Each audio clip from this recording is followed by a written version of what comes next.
Good morning friends, তোমরা সবাই কেমন আছো? আশা করি ভালো আছো, সুস্থ আছো। আমরাও সকলে ভালো আছি। তো দেখো, আমি চায়ের পাতাটা ভিজিয়েছি দেখলে, তখন পরে গিয়ে ছেঁকে নেবো। আর এখানে চলে এসেছে, আর আমি ছাদে এলাম ছাদটা দেখতে আর তার আগেও আমি একবার এসেছিলাম জামা কাপড়গুলো নেড়ে দেওয়ার জন্য। তো ঘুম থেকে আমি অনেকক্ষণ উঠেছি। আর আকাশে দেখো ওই জায়গাটা না কেমন একটা দাগ, মানে হয়তো কোনো রকেট টকেট গেছে। তো দেখো এই যে কী অবস্থা, দেখেছো? রেমাল ঝড়ে পাতা টাতা পড়ে একদম গাছের ডাল টাল ভেঙে কী অবস্থা। তো আমি আজকে ঘুম থেকে তাড়াতাড়ি উঠে গেছি। আর জামা কাপড় দুদিন বৃষ্টি ছিল না, তো শুকোয়নি, তো ভেজা, তাই জামা কাপড়গুলো একটু নেড়ে দিয়েছি। রোদ রোদ বেরিয়েছে দেখলাম। তো তারপরে আমি ছাদে এসেছিলাম। তো এবার নিচে চলে যাব, গিয়ে দেখবো বাবু ঘুমোচ্ছে, ওর বাবাও ঘুমোচ্ছে। তো তোমরা ভিডিওটি দেখতে থাকো, আশা করি ভালো লাগবে। তো এই যে ছেলে বাবা দুজনে ঘুমোচ্ছে। তো তারপরে আমি চাটা ছেঁকে নেব। তো এসে দেখছি যে চায়ের পাতা ভালোই ভিজে গেছে। আর এই যে চিনি দিয়ে আমি চাটা ভিজিয়ে রেখে, জলের মধ্যে চিনি দিয়ে ভিজিয়ে রেখেছিলাম, কারণ চিনি ছাড়া করবো একটা। আর পরে না চিনি দিলে চিনিটা ভিজতে যায় না, তাই জন্য গরম জলের মধ্যে আগে চিনিটা গুলে নিয়েছি, তাহলে ওটাও ভিজিয়ে যাবে। এবার চা চিনি ছাড়া ছেঁকে দিয়ে ওই চিনি গোলা জলটাও ঢেলে দিলেই আর কোনো সমস্যা হবে না। তো এই যে তো বিস্কুটটা নিয়ে নিয়েছি। আর এই যে তুলসী মন্দিরটা ঘুম থেকে উঠে এই কাজটা করেছি, শ্যাম্পু দিয়ে পুরো তুলসী মন্দিরটাকে পরিষ্কার করে নিয়েছি। আর এই যে প্রদীপটাকেও আমি ঘষে মেজে নিয়েছি, কারণ সন্ধ্যা দেখালে প্রতিদিন যখন তেজচিতে হয়ে যায় না, এটা মাঝে মাঝে আমি একটু পরিষ্কার করে নিই। তো এই হলো আমার তুলসী মন্দির। আর এখানে তো জানোই, এখানে আমার ছোটো ছোটো কিছু ফুল গাছ আছে। তো এই যে চাটাও রেডি, রেখা দিয়ে চাটা দিয়ে দিয়েছি। আর আমাদের দুজনের চা নিয়ে যাবো। আর বাবুগুলো হয়তো ঘুমোচ্ছে, ওর কমপ্লেনটা পরে করে দেবো। তো আমরা দুজনে চা খেয়ে নেবো। এই যে উঠেছে, একটু নড়াচড়া করছে, উঠবে। তো এই যে আমরা চা খেয়ে নেব, দুজনের 2 কাপ চা। আর তো সকালবেলা উঠে এই তো কাজ মেয়েদের। হ্যাঁ, কিবা রবিবার, কিবা সোমবার, মানে সবদিনই মেয়েদের কাজ, বিরাম নেই। তো তারপরে আমি ভাবলাম যে চায়ের কাপ দুটো ধুয়েই নিই, কারণ রেখা দিয়ে চা খাওয়া গেছে, ওর কাপ ধুয়ে ফেলেছে, বাসনও ধোয়া হয়ে গেছে। তো ভাবলাম আমার এই 2টো কাপ ধুয়ে নিই।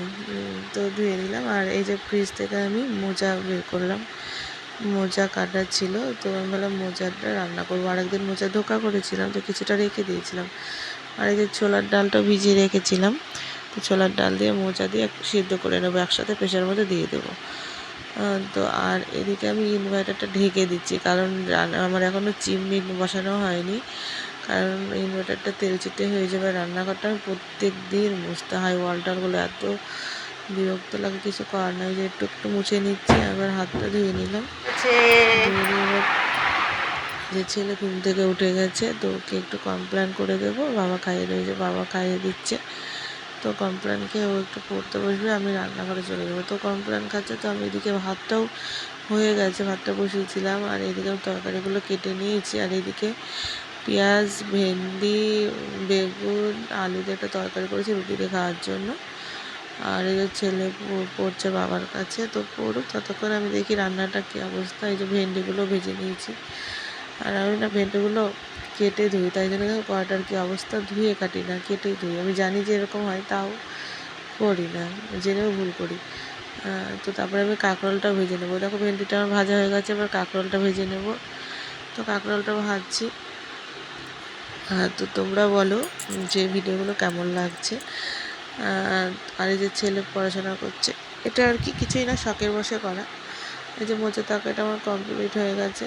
তো তারপরে ছেলেকে আমি ভাত খাইয়ে দেবো, পড়া হয়ে গেছে। ডাল, ভেন্ডি ভাজা, আলু সেদ্ধ দিয়ে ভাতটা খাইয়ে নেবো। তো চলো খাইয়ে নিই।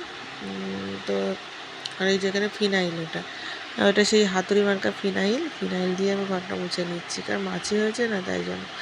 আর এই যে রান্নাঘরটা পুরো ক্লিন করে নিয়েছি। এই যে ওয়ালটারগুলো সব তোমাদের একটু দেখিয়ে নিই। আর এই যে বটিটাও আমি একটু পরিষ্কার করে নিয়েছি। একদিন কাঁঠাল কাটতে গিয়ে না আটা লেগে গেছিলো বটিতে, কেমন কালো কালো হয়ে গেছিলো। এই যে রান্নাঘরটা পুরো পরিষ্কার করে নিয়েছি, পুরোটা। তো তোমাদের একটু দেখিয়ে নিলাম। আর এই যে আমার রান্না হয়ে গেছে, তাই ইনভার্টারে ঢাকনাটা তুলে দিলাম। আর এদিকে ওরা দুজনে টিভি দেখছে, ছেলে ও টিভি দেখছে। তো তারপরে আমাদের স্নান টান করা কমপ্লিট হয়ে গেছে, ওকে স্নান করে দিয়েছি। ওকে ফলের রসটা খেলো, এটুকু খেলো না। তো ওদের ভাত খাওয়া হয়ে গেছে, তারপরে আমি ভাত খাচ্ছি বসে।